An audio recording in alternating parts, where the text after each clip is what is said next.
எட்டாம் பிரசங்கம் இயேசுநாதர் சிலுவையிலே மரணித்த குறிப்பிடம் காண்பிக்கப்படுவது. எங்கள் தயாவதியர் இயேசுநாதர் சிலுவையிலே அறையுண்டவருடைய இருபுறத்திலும் இரண்டு கள்வரையும் இரண்டு சிலுவையில் ஏற்றி வைத்ததன் பின் அந்த துஷ்டதூதர் தாங்கள் நினைத்தபடி மனதின் பிரியம் நிறைவேற்றினோம் என்று வெகு மகிழ்ச்சியாய் குதித்து ஆண்டவரை நோக்கி நானாவிதனையாக்கிய விருடகம் அசங்கதம் பண்ண துவக்கினார்கள்.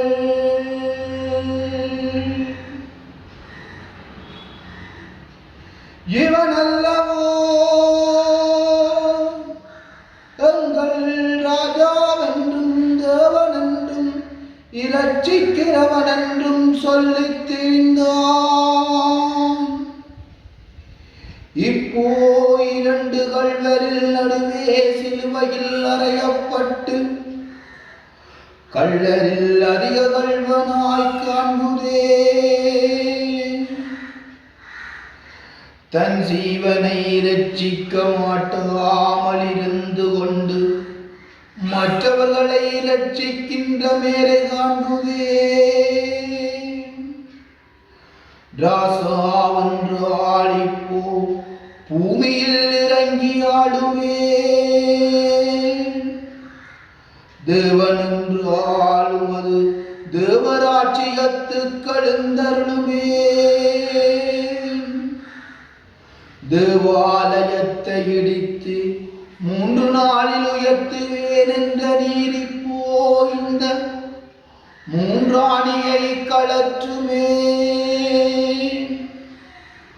முந்தி தம்மை இரட்சியும் பின்பு மற்றவர்களை இரட்சிக்கிறது காண்போம் என்று இப்படிப்பட்ட ஓரணி கொள்ளுகிறதை காண்போம் என்று இப்படிப்பட்ட ஓரணி கொள்ளுகிற போது ஆண்டவர் பாடுபட்ட இத்தனை வாதைகளும் வாதையாக காணாதபடிக்கின்ற நிந்தனையை அதிக விதமாய் அனுபவித்திருந்தார்.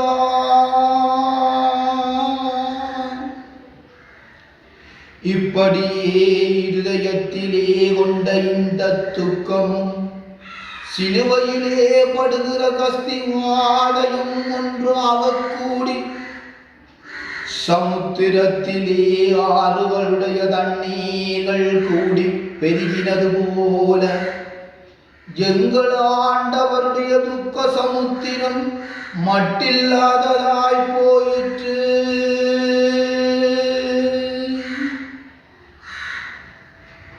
அப்படியே எங்கள் ஆண்டவர் அந்த துக்கத்தில் அமிழ்ந்திருக்கையில் தாம் மரணிக்கும் முன் மனுஷருக்கு உபகாரம் உள்ள 7 தர்ம வாக்கியங்களை திருவிழம் பற்றினார்.